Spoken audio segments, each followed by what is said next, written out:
Et ce que nous voulons faire ce matin ensemble, c'est d'avoir un aperçu, d'avoir une fenêtre dans l'esprit de notre Seigneur, notre céleste frère, comme nous venons de chanter, lorsqu'il est mort pour nos péchés et qu'il a fourni par lui-même une expiation pour les pécheurs que nous sommes. Et la Bible, dans sa sagesse, nous donne pas seulement les événements et les faits vus de l'extérieur, mais nous donne même ce que Jésus a dit. Il y a cette phrase de Jésus qu'il a énoncée sur la croix, et nous savons, de par la parole, que c'est du cœur que la bouche parle. Et donc, quand Jésus sur la croix, il parle, vraiment, c'est son cœur qui se dévoile. Ici, en Matthieu 27, et les versets 45 et 46, nous avons probablement la plus sombre de ces phrases, la plus difficile. Depuis la 6e heure, il dit, jusqu'à la 9e, il y eut des ténèbres sur toute la terre. Et vers la 9e heure, Jésus s'écria d'une voix forte, « Élie, Élie, lama sabachthani » c'est-à-dire, dans la traduction, mon Dieu, pourquoi m'as-tu abandonné ?» Quelqu'un dit que Dieu a eu un fils sans péché, mais il n'a jamais eu de fils sans chagrin, sans douleur. Et nous savons que Jésus est un homme de douleur et habitué à la souffrance. Mais à l'approche de la crucifixion, son cœur était vraiment bouleversé. Le cœur de Jésus. Marc dit, c'est Marc 14, verset 33, que Jésus commença à éprouver de la frayeur et des angoisses. Est-ce que nous pouvons imaginer ça? Jésus qui commence à éprouver de la frayeur et des angoisses. Une autre traduction dit, l'angoisse le saisit. Et Matthieu dit qu'il a dit à ses disciples dans le jardin, « Mon cœur est plein d'une tristesse mortelle.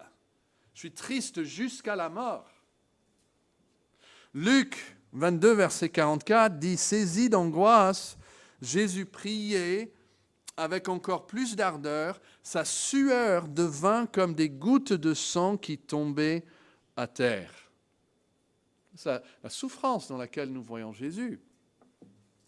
Mais après avoir imploré son Père à 3 reprises, notre Seigneur il s'est levé, calmement, avec résolution, pour aller à la rencontre de la foule qui l'approchait pour l'arrêter. Et il n'y a jamais eu de la part de Jésus un mot de protestation, de complainte. Pierre nous dit, c'est 1 Pierre 2, 23, « Injurié, il ne ripostait pas par l'injure. Quand on le faisait souffrir, il ne formulait aucune menace. » Et vous savez qu'il a subi de nombreux supplices. On peut penser à la douleur fulgurante des épines, au fouet avec lequel il a été flagellé, du poids de la croix qu'il a porté jusqu'au calvaire, de l'impact des clous et de la déchirure même de sa peau lorsque les clous ont pénétré son corps. Et il n'y a jamais eu sur la croix un seul mot pour appeler à l'aide. C'est en fait tout le contraire qui s'est produit. Sur la croix, il a pensé à prier pour ceux qui lui faisaient du mal. C'est sur la croix, aux premières heures, qu'il a assuré à ce voleur pénitent qu'il serait avec lui au paradis. Il a pensé aussi sur la croix à prendre soin de sa mère et de la confier aux soins de l'apôtre Jean. Mais nous avons ici, pour la première fois, qu'il pousse un cri. C'est un cri profond et mystérieux. Il dit, vers la 9e heure, Jésus s'écria d'une voix forte.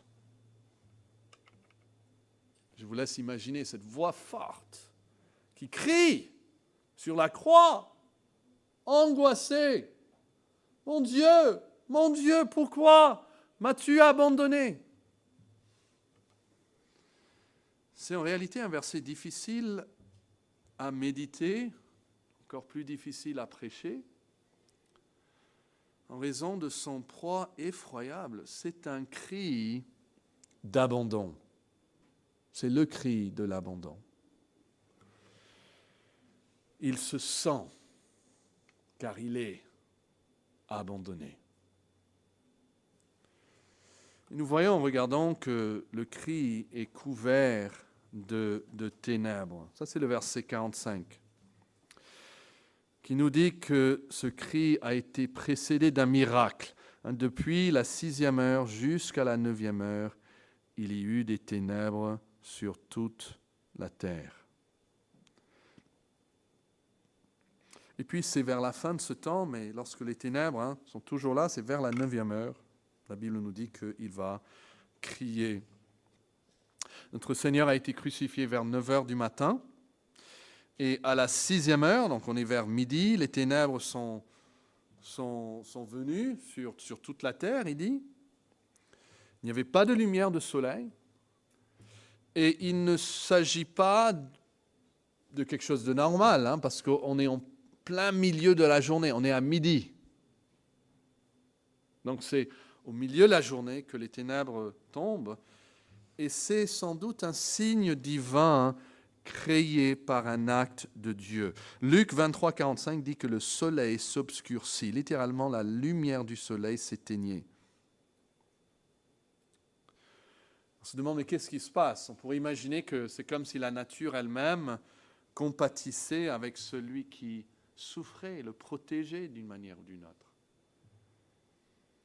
Mais encore plus que cela, je pense que Dieu jetait un voile sur l'agonie du Sauveur. Il y a quelque chose de privé, quelque chose de sacré.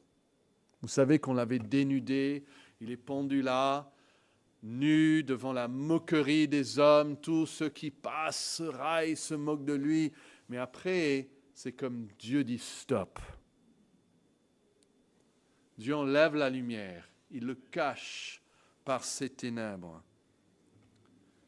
Et je crois que les moqueries à l'encontre de notre Seigneur ont dû s'arrêter pendant ce temps. Il n'y a aucune mention d'un quelconque son pendant ces 3 heures. Il y avait certainement des sons, peut-être des bruits des animaux, peut-être des personnes qui se posaient la question, mais qu'est-ce qui se passe? Mais pas un mot de notre Seigneur Jésus-Christ. Et la question qu'on va se poser, quel était l'état de notre Seigneur pendant cette période de 3 heures? Est-ce qu'il faisait l'expérience d'une communion intime, de la présence même inhabituelle de Dieu avec lui? Souvent, quand vous lisez les histoires des martyrs, il y en a beaucoup d'histoires, nous voyons que leur expérience était un peu comme les 3 amis de Daniel. Quand ils sont mis dans la fournaise, c'est comme si tout d'un coup, quelqu'un d'autre est avec eux. Et ils entrent dans une communion presque exquise avec le Seigneur. Et Dieu leur donne une force qui est une force miraculeuse de pouvoir subir cette difficulté. Mais est-ce que ça, c'était le cas de notre Seigneur pendant ces heures de souffrance? Verset 46 nous donne la réponse. Il s'écrie d'une voix forte. Il parle d'un abandon personnel. Il dit, tu, deuxième personne au singulier, tu m'abandonnes. Toi, tu abandonnes moi. C'est quelque chose de très, très personnel. C'est un abandon personnel dont il souffre. C'est un cri même d'étonnement, angoissé. Il crie cela. Et dans notre compréhension de l'incarnation, c'est quand Dieu devient homme, n'est-ce pas? Il prend chair. Nous devons accepter que le Fils éternel de Dieu, dans sa chair, il apprenait des choses, il grandissait, il devenait de plus mûr dans sa réflexion, dans sa pensée, tout au long de sa vie terrestre. Luc chapitre 2 est très clair là-dessus. Hébreux 5, verset 8 dit que bien qu'étant fils de Dieu, il a appris l'obéissance par tout ce qu'il a souffert.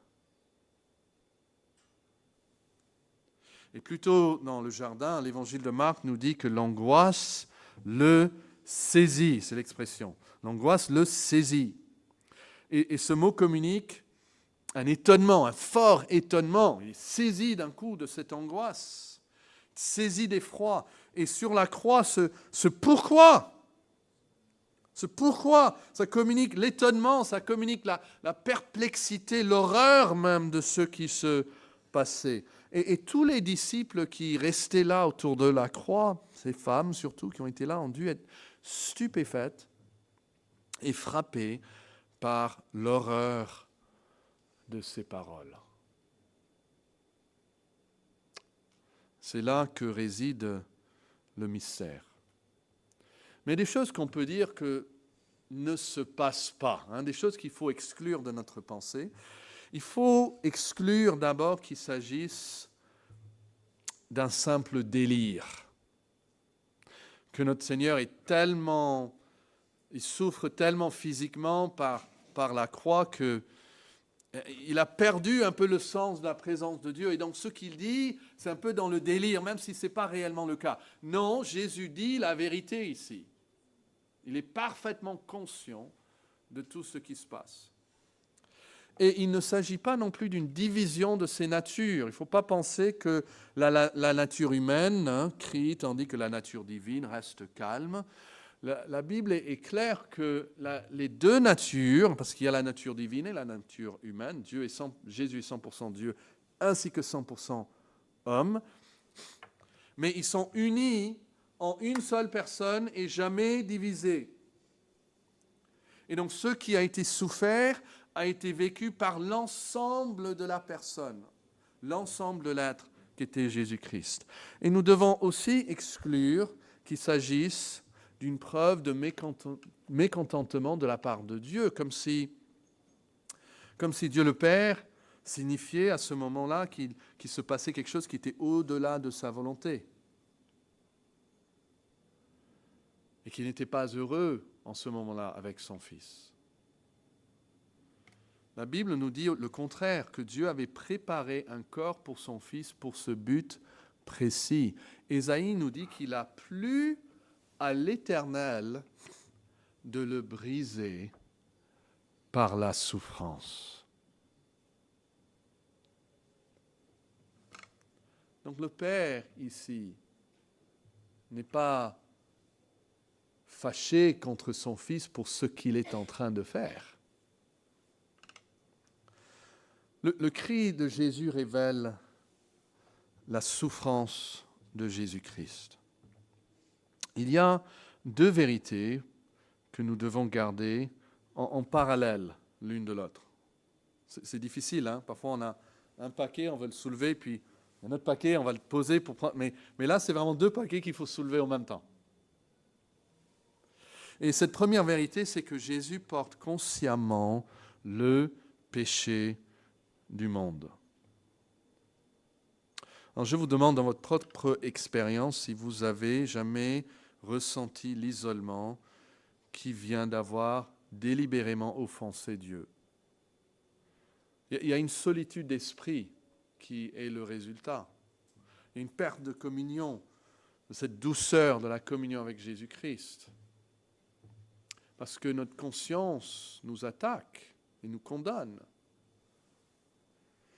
Et si nous étions plus sensibles spirituellement, je crois qu'on aurait cette expérience chaque fois qu'on pêche contre le Seigneur. C'est triste qu'on puisse pécher contre le Seigneur sans sentir, en fait, cette angoisse d'esprit et de l'âme. Nous voulons être comme David, lorsqu'il a coupé juste un morceau de la robe de Saül. La Bible dit que son cœur, littéralement, l'a frappé. Sa conscience, tout de suite, l'a troublé. Et nous devons prier que nous puissions ressentir la même chose pour chaque acte de péché, chaque parole irréfléchie, chaque insulte, chaque méchanceté. Si seulement nous étions tous et toujours frappés par nos cœurs, dans nos consciences, si seulement nous étions plus sensibles.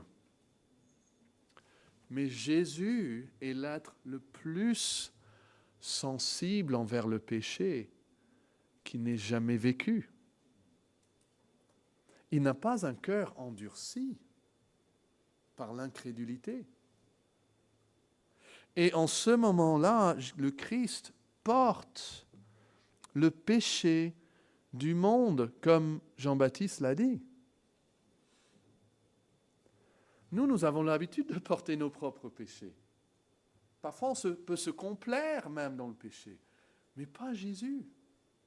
Et le poids de ce péché tombe sur lui. Qu'est-ce qu'il a dû ressentir?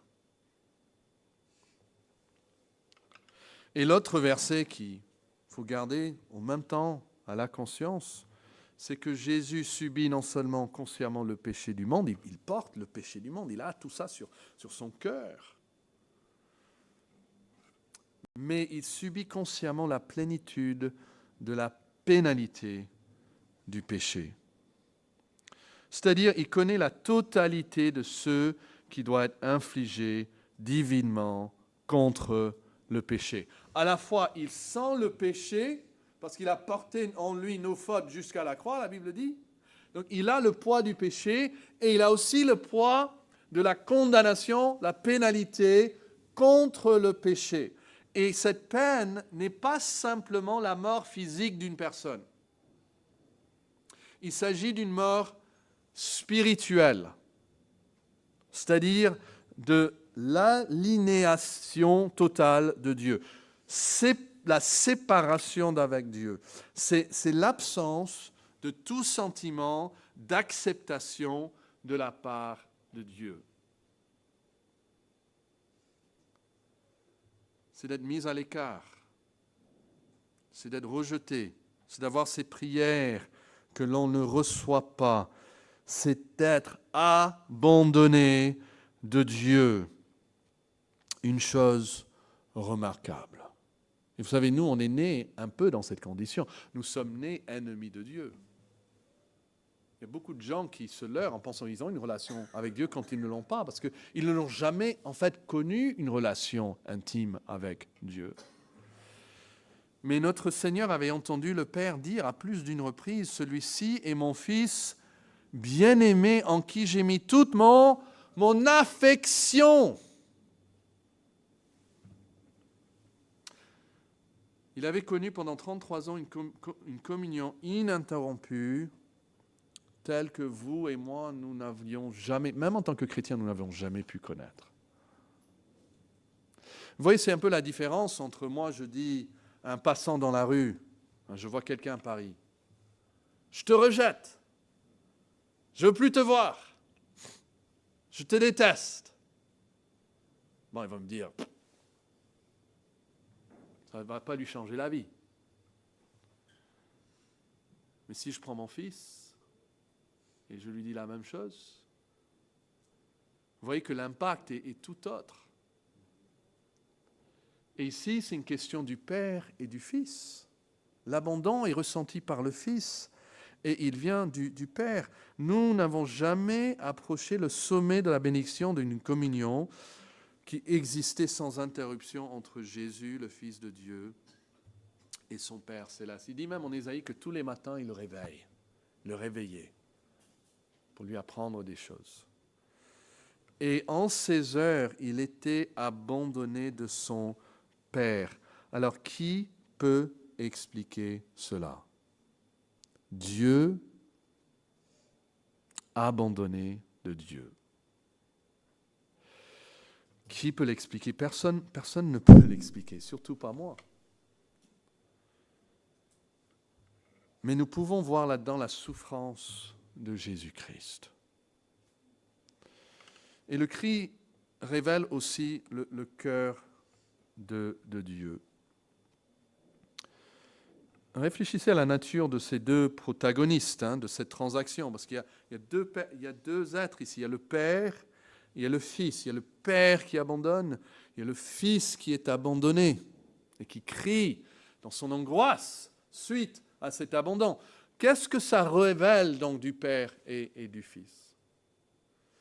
Eh bien, le cri témoigne au moins de l'infinité de la sainteté divine. Ça témoigne au fait que Dieu est vraiment 3 fois saint.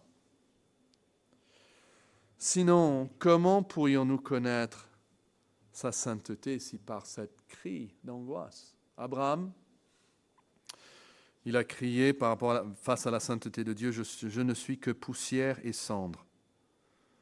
Job est tellement impressionné par la sainteté de Dieu qu'il dit au Seigneur, je me fais horreur à moi-même. La sainteté de Dieu est telle qu'Ésaïe dit, malheur à moi, je suis perdu, car mes yeux ont vu le roi. Dieu est si saint que la Bible dit qu'aucun être mortel ne peut le regarder et vivre. Dieu est tellement saint que même les anges au ciel qui n'ont jamais fait péché voilent leur visage devant sa sainteté. Même la Bible dit les cieux ne sont pas purs à ses yeux. Habakkuk dit que Dieu est si saint qu'il ne peut même pas regarder l'iniquité. Chose frappante, parce que nous savons aussi que toutes choses sont nues et ouvertes devant celui à qui nous avons affaire. Donc, quelle doit être la répugnance de Dieu à l'égard de tout ce qui est mauvais? Dieu déteste. Mais ce n'est qu'en arrivant à la croix et en entendant ce cri, que l'on peut se faire une idée de la sainteté de Dieu, que Dieu, le Père, abandonne son Fils unique, que le Fils, réfléchissez à cela, au moment même où il se sacrifie en obéissance à son Père, le moment même où il se soumet le plus à la volonté de son Père. Il a dit, si c'est possible, en agneau cette coupe, mais pas ma volonté, mais que la tienne soit faite. Et donc, au moment même où il se soumet entièrement, totalement, à la volonté de son Père, il est abandonné par celui à qui il se soumet. C'est incroyable. Parce que Dieu ne peut pas regarder le péché. Ça, c'est le jugement sur le péché. Dieu tourne son dos. Et donc, chacun ici, les jeunes, écoutez ceci, nous ne devons jamais nous imaginer que nous pourrions un jour nous présenter en présence de Dieu avec même un seul péché à notre charge. Même un tout petit péché. Vous savez l'idée commune, Dieu regarde nos péchés, il n'est pas très content avec nos péchés. Mais il regarde après toutes les belles choses qu'on a faites. Il le regarde, il met dans la balance, et tant qu'on n'a pas trop fait de mal, et on a fait plus de bien, Dieu est content, après il est doux, il est miséricordieux. Mais mes amis, Dieu a dû détourner même de son propre Fils lorsqu'il a porté nos péchés. Il a abandonné son Fils unique lorsqu'il a pris sur lui nos péchés. Nous pensons que nous pouvons apparaître devant Dieu avec nos péchés et être reçus quand son Fils unique est abandonné. Ce cri prêche donc la sainteté infinie de Dieu. Vous devez avoir une perfection, une robe complètement blanche pour apparaître devant Dieu. Mais ce cri aussi témoigne de l'infinité de l'amour divin.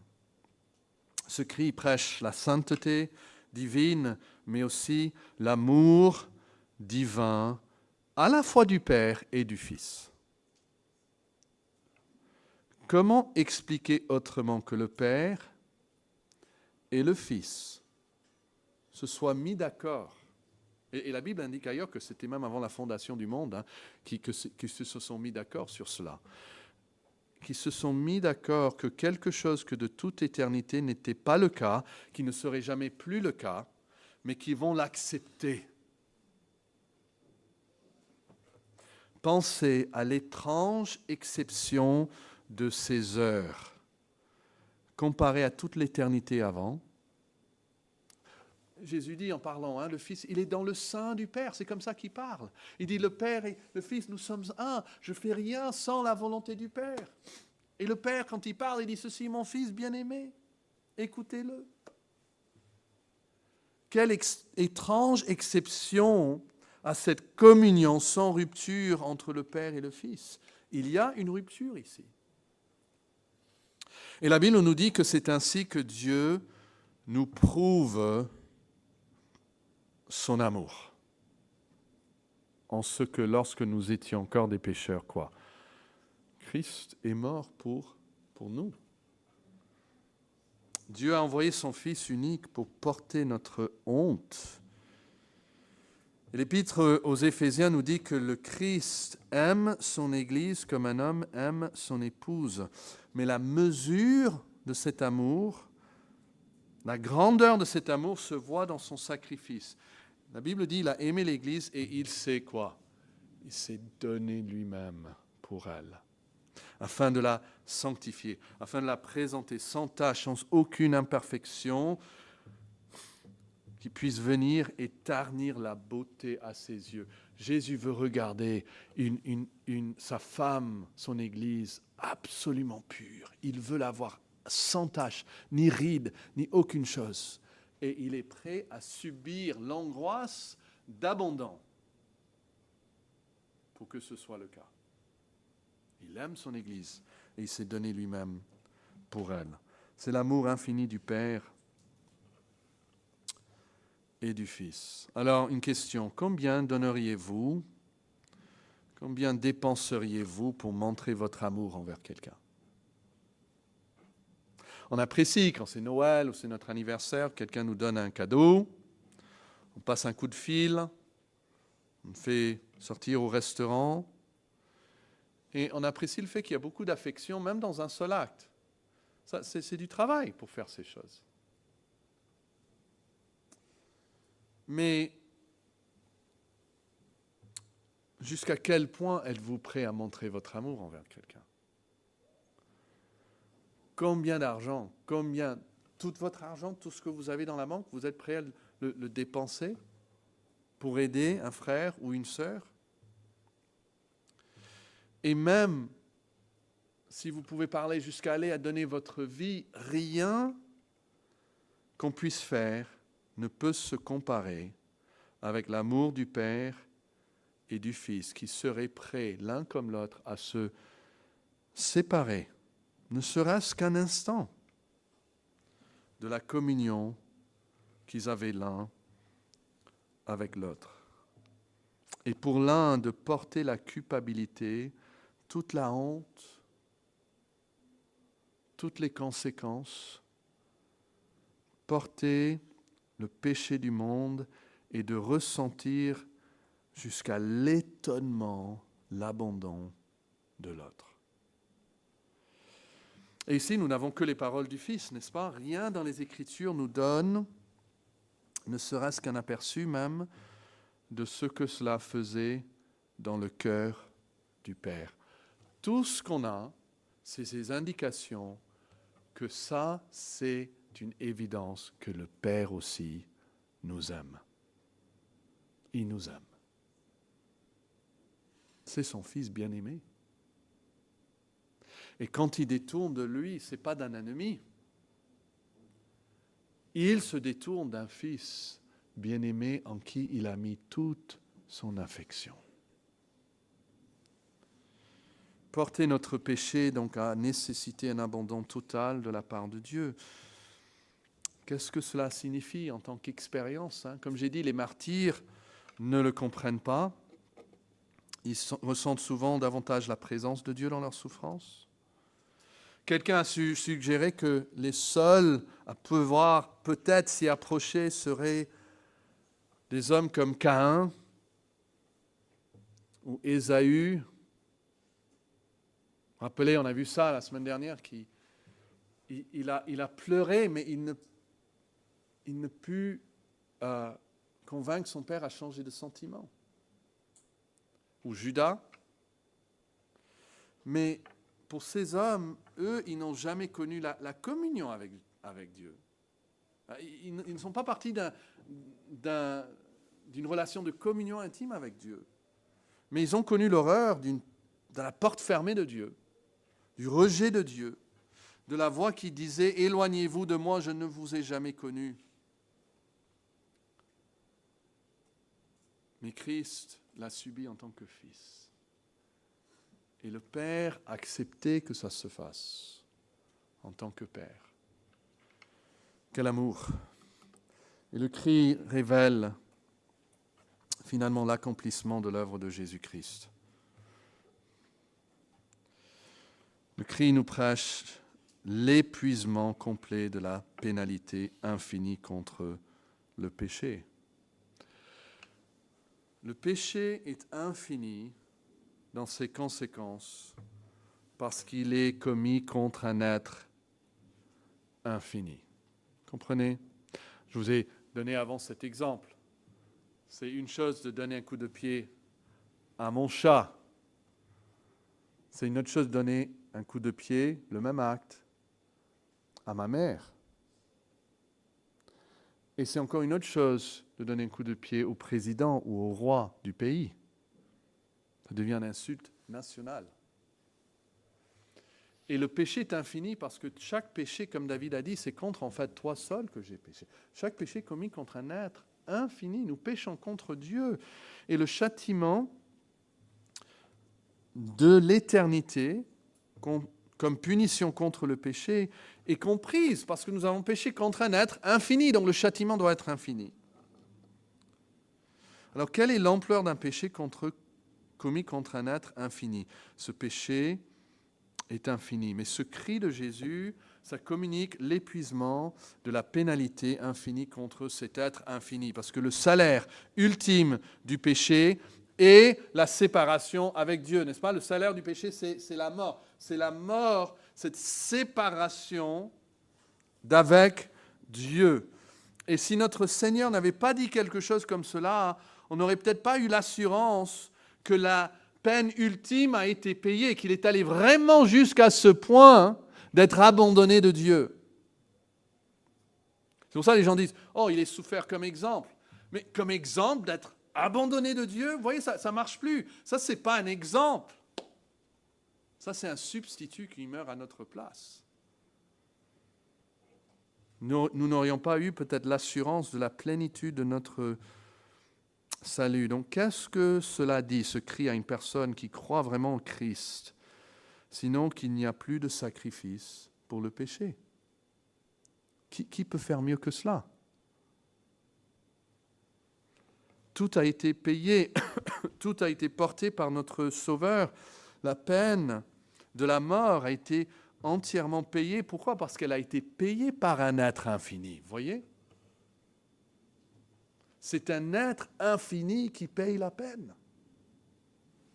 Moi, je ne pourrais pas payer une peine infinie. Je suis un être fini.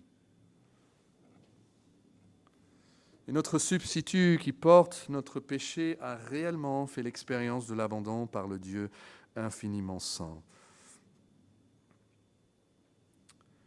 Je pense que nous devons louer le Seigneur de nous donner ces mots dans la Bible, de nous avoir partagé l'étonnement de ce cri, de nous avoir donné l'assurance que parce que le Seigneur a été abandonné par son Père, aucun de ceux, ça parle de nous ici maintenant, qui se confient en lui, ne fera jamais l'expérience, même pour le plus bref moment, ne fera jamais l'expérience de l'abandon.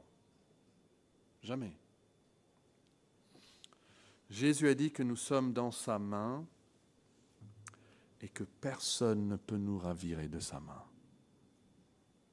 Et dans cette même lettre, il dit tout à la fin, « Je suis avec vous tous les jours jusqu'à la fin du monde. » Puisqu'il a souffert pour nous, nous n'avons pas à souffrir. Nous pouvons marcher avec Dieu ici sur terre et sans même voir la mort, nous passons d'une vie terrestre à une vie céleste, sans interruption. Et nous marchons par la foi avec lui, et d'un seul coup, nous le verrons tel qu'il est. Mes amis, si vous êtes en Christ, vous n'allez pas passer par un temps d'abandon. Dieu va être avec vous dans le moment de la mort, et au moment même de la mort, il va vous recevoir dans sa présence. Et vous le verrez tant comme vous ne l'avez jamais vu auparavant. Vous serez dans son palais, dans sa présence, et cela pour toujours. Pourquoi? Parce que sur la croix, le Père a accepté d'abandonner, et le Fils a accepté d'être abandonné, pour qu'il puisse porter notre péché et payer la pénalité de notre faute, et pour que nous puissions pour toujours être en communion avec lui. Et c'est pour cela que nous chantons « Rédempteur adorable sur la croix attachée, traité comme un coupable, brisé pour mon péché. Ton angoisse suprême, ta douleur, ton tourment me disent « Vois, regarde, vois, je t'aime. J'ai pris ton châtiment. » Abandonné du Père, c'est Jésus qui parle. Abandonné du Père. Dans mon âme, troublée, buvant la coupe amère pour ton iniquité. De l'éternelle flamme, mon amour te sauva, et je mourus pour ton âme pécheur. À Golgotha. Et Jésus, encore le sang de mes blessures, ma couronne de roi, toutes ces meurtrissures, comprends-le, c'est pour toi. J'ai subi ta souffrance, j'ai porté ta langueur. Contemple donc en assurance, en prenant ce repas, contemple en assurance ton grand libérateur. Il est là comme notre libérateur. Et puis notre réponse, ton amour me réclame, me voici, cher Sauveur, prends mon corps, prends mon âme pour prix de ta douleur. Oui, mon âme ravie désormais ne peut plus que vivre de ta vie et à ta gloire, ô Jésus. Prions. Ô Seigneur, merci pour ces choses qui nous dépassent, qui nous étonnent et qui vont nous émerveiller même dans l'éternité. Mais merci pour Jésus qui meurt pour notre âme et qui dit, vois, je t'aime, j'ai pris ton châtiment. Donne à chacun ici la foi de regarder vers Christ comme le grand libérateur.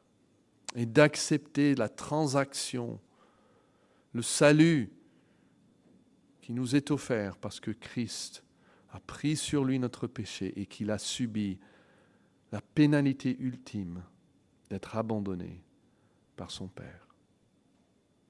Et nous prions ces choses au nom de notre Sauveur bien-aimé, mort mais ressuscité. Amen.